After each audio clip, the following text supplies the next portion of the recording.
తో పాటు ముఖ్యమైనది నల్గొండ ఎన్జీ కాలేజ్ గ్రౌండ్తో పాటు ఉన్న డ్రైనేజ్, ఆ కాలేజ్ లోపల డ్రైనేజ్ దాని మీద అక్కడ ఒక ఓపెన్ జిమ్ ఉండే, అదంతా కూడా స్పాయిల్ అయింది. అక్కడ కూడా ప్రతీక్ ఫౌండేషన్తో కొత్త జిమ్ ఏర్పాటు చేసి ఒక పర్మనెంట్ రూమ్ వేస్తున్నాం అక్కడ. దాంతోపాటు నేను, మన గౌరవ జిల్లా కలెక్టర్ ఇలా గారు, మా జేసీ శ్రీనివాస్ గారు, మున్సిపల్ కమిషనర్ ఎస్సీ గారు, మా ఆఫీసర్లతో నల్గొండలో 70%, 80% హౌస్ కనెక్షన్ ఇచ్చి డ్రైనేజ్ కంప్లీట్ అయ్యి 2014 అయింది. ఈ ట్రీట్మెంట్ ప్లాన్ కోసం అప్పుడు గవర్నర్ ఉండే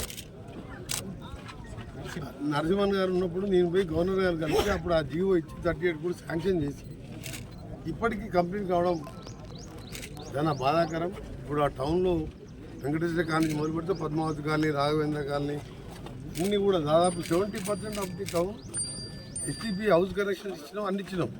కానీ ఈ ట్రీట్మెంట్ ప్లాంట్ లేక ఇబ్బంది పడుతుంది. ప్రజలందరికీ కూడా నా రిక్వెస్ట్ ఏంటంటే, మీరు ఇన్ని రోజులు భరించారు, ఒక 1 మంత్లో ఇప్పుడు మా జిల్లా కలెక్టర్ గారు అలాగే ఈ కంపెనీ వాళ్ళు కూడా చెప్పిన 25 డేస్లో కంప్లీట్ చేద్దామని.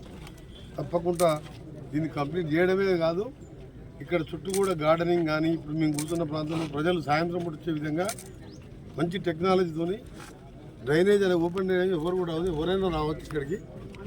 ఆ విధంగా దాన్ని అన్నీ కూడా కొత్త టెక్నాలజీతో 1 మంత్లో కంప్లీట్ అయిపోతుంది. 1 మంత్ లోపే కంప్లీట్ చేయాలని చెప్పి మా కలెక్టర్ గారిని రిక్వెస్ట్ చేయడం జరిగింది.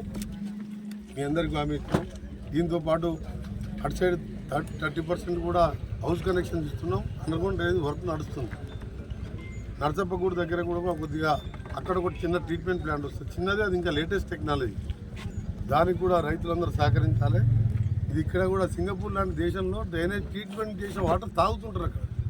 అలాంటి టెక్నాలజీ వచ్చింది కాబట్టి మీరు ఎవరు కూడా దీని మీద మీకేమైనా ఇబ్బంది కలగొద్దనే ఇవన్నీ చేస్తున్నాం.